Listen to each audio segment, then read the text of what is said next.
So it's been about 2 months since I last did one of these videos for this playlist, how we're living our best life. We are selling everything we own to leave the UK and go travelling as a family and world school, but we're still here. Hence why I haven't done a video for 2 months, because there's not really been much to talk about. And there still isn't, but there is at the same time. So there's nothing to talk about with regards to the house, but there is with all the difficult stuff, the emotional weight that all this carries for all of us. So that is what we're going to talk about today, this sort of transition period that we're in right now. So yes, we're still waiting on dates.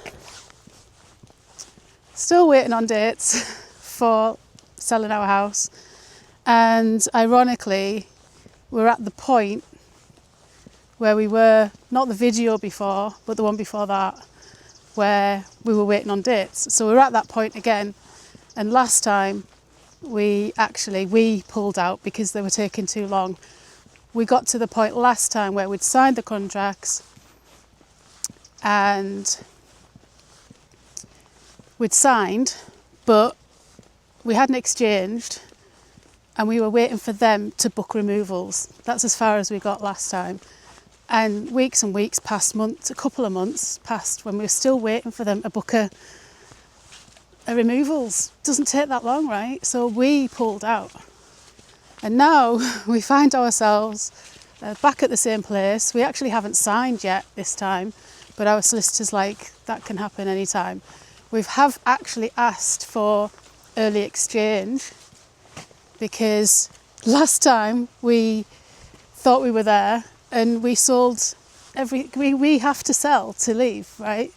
So we sold our beds, everything, and then we were still waiting another week and still waiting another week, to the point where it wasn't going anywhere. We decided to put it on the market and try again. So we had to buy the beds back. So we did that last time. We've learned that lesson and we're not going to do that again. So, excuse me. So this time, what we've said is to get an exchange of contracts done first so we can be pretty sure it's happening before we sell those final bits. We have sold Richard's van now and got ourselves a little cheaper car so that when it comes to selling that, it doesn't matter if we lose the money too much, but there was more money in the van, we didn't really want to lose out. So if we could sell it earlier, we just thought we'd give it a try, and we did. So that's how that happened. So yeah, bit of deja vu up to the point of last time, and that's where all this emotional turmoil goes, right? Because you've been here before and you want it to go and you're in that state of unknown, and that's what we're all about with mindfulness. So we're in that transition period, and this period has allowed, and I mentioned this on the last video, hubby, because he left work in May because it was imminent. And so he's still left work because he sold all his tools. He worked in the woods. We've sold the caravan because he had to stay away. So he's got no equipment. He's got no all his uniform stuff. He's like wood cutting trousers and all that stuff, safety equipment. So all that's gone. Sold his saws, the lot. So he hasn't been able to go back into that job. So we've just been putting our heads down and working on these channels and other things, exciting things to come. So, and it's been a transition period. I said last time for him to leave work and to be at the family full time. And he's still going through that. But another 2 months on and it's getting better for him. I won't say it's easy for him. Any man that leaves a job when he's worked all his life and then comes to nothing and comes to the family home, it's hard for any man, I would imagine. And we have gotten used to him being around as well in this time. So for that reason, it's been good. For me, recently, I've noticed how this transition period has helped me in a different way as well as all that, getting and adjusting to hubby being home and how it's going to be going forward when we do leave. But as you know, or may not know, we home educate anyway. So a lot of people that are doing this are deciding that they're doing it, either renting the home or selling the home like us, and pulling the kids out of school at the same time. But we're not. We've been home educating now for 3 years. And there's many ways to do home education, and there's no right or wrong.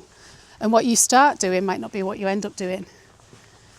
And this period of time, in the last month, 6 weeks, it's been teaching me about the life that we're going to go and live, the vision that I have about how we're going to live our life, whether it happens or not. But the vision I've got is allowing for more unschooling. And it's always been something, when I first heard it, I was like, what is that? Do the kids just not do anything? Do they run riot and you don't teach them or do anything? It's not that. But it is getting out of the mindset of what school looks like and not bringing it at home. I know there's a difference in terminologies of home educating and homeschooling. It might be where you're from in the world calls it something different, or you might see the terms differently in your head. But we call it home educating, we're in England, and there are many ways of doing it.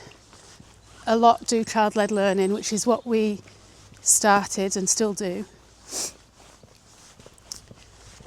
But I was always curious to this unschooling way. And I feel lately in these last few weeks that we are, or we will be, edging more and more towards the unschooling ways. I mean, what I picture in my head is whether we go out in the morning or the afternoon, depends, but if we go out, see some culture, do some things, see some sights, see the locals and how the locals live, then if we come back on the afternoon, we'll do it then, if not the next morning. And what we'll do is, can you get it out of your head, what you've seen and done, either earlier today or yesterday, and put it down on paper somehow so that you can refer back to it and learn from it, and leave it up to them. But we will facilitate that. And obviously they'll go to groups and things and see other home ed families. That's my thoughts. It's what we do now. Just taking it different and around the world. Not so confined in one space. I've literally just managed to come out in between the showers today because we're in almost the middle of November now. And I really don't like this weather. This is my reason for leaving.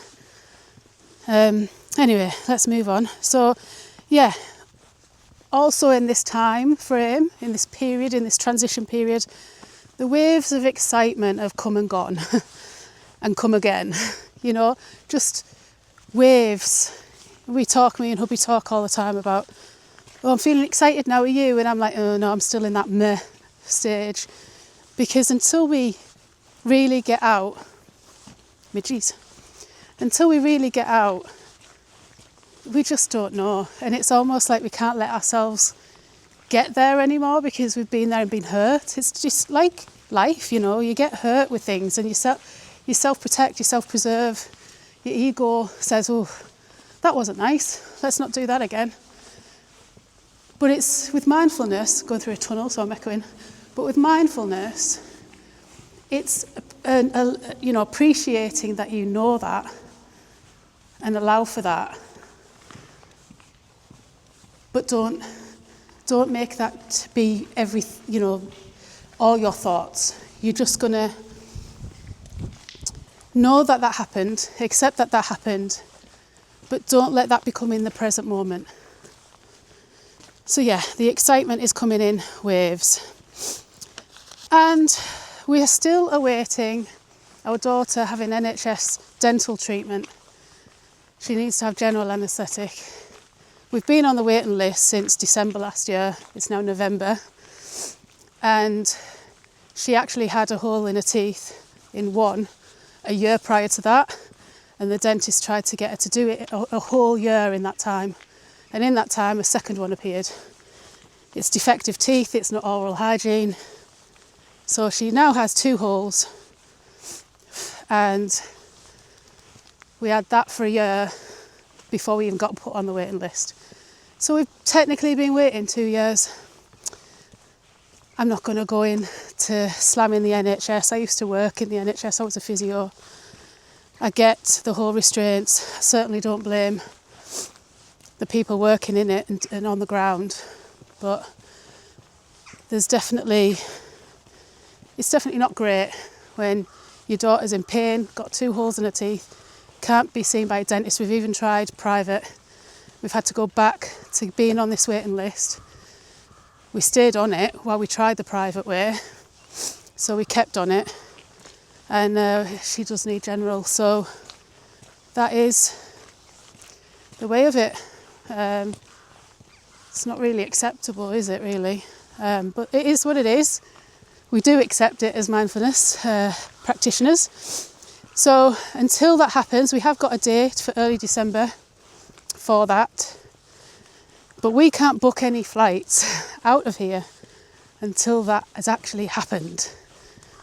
Because there's obviously a lot of factors that can happen just in the run up to that time, which may or may not allow her to have it. So we have to wait and see.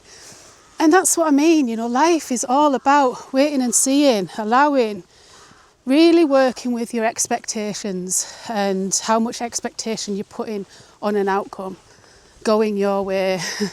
If this experience hasn't taught me anything else, it's been look at your expectations around outcomes and stop grasping at them and being accepting of them.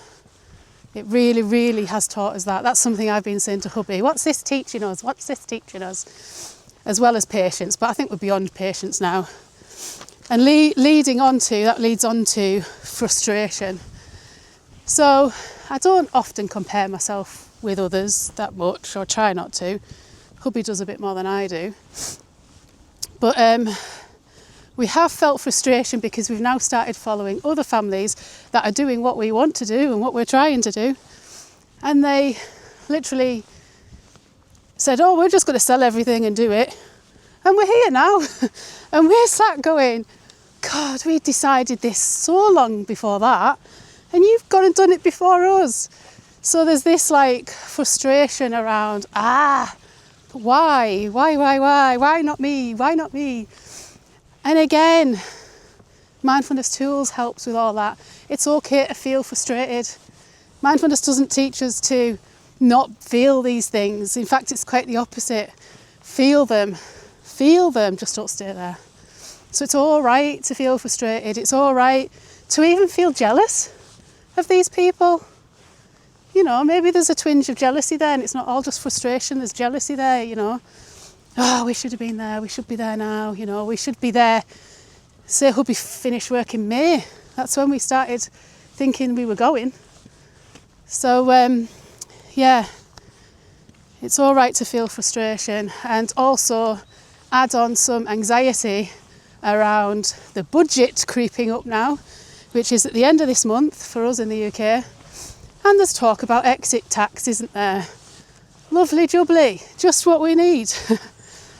I don't know if it'll affect us. Hubby's getting all involved in that. My headspace hasn't got the space for it. So we will wait and see how that impacts us. If we can sneak out before it really takes a hold on us, I don't know. Or I think it's just for more business stuff, so maybe it won't. Maybe you know a lot more about it in the comments and drop it down. But it looks like we're looking at Southeast Asia, because by the time we get out, if let's say when daughter has her dental treatment done, beginning of December, we can be deciding on what we're doing and how we're doing it, because we really haven't done that. We just have been so busy putting our focuses on other things that we just wanted to get out and then start really planning. We've got some ideas, we've wrote some notes down and things like that, but we are looking like Southeast Asia because it's going to be sort of middle of December probably by the time we get out. Fingers crossed, all being well. And then we're heading into peak season, aren't we, with Christmas around the corner. So Southeast Asia, a tick for being cheap, and it's a tick for visas. I think you can get visas quicker. So hopefully, if any of you world schoolers out there, travelling families, know all that stuff, please help me out. Drop that in the comments, and then when our time comes, we'll be able to help other people out with it, won't we? So that's it really. All is good. Everything happens for a reason. And we're living our best life despite these setbacks. So thanks for watching. Until next time, much love. Bye for now.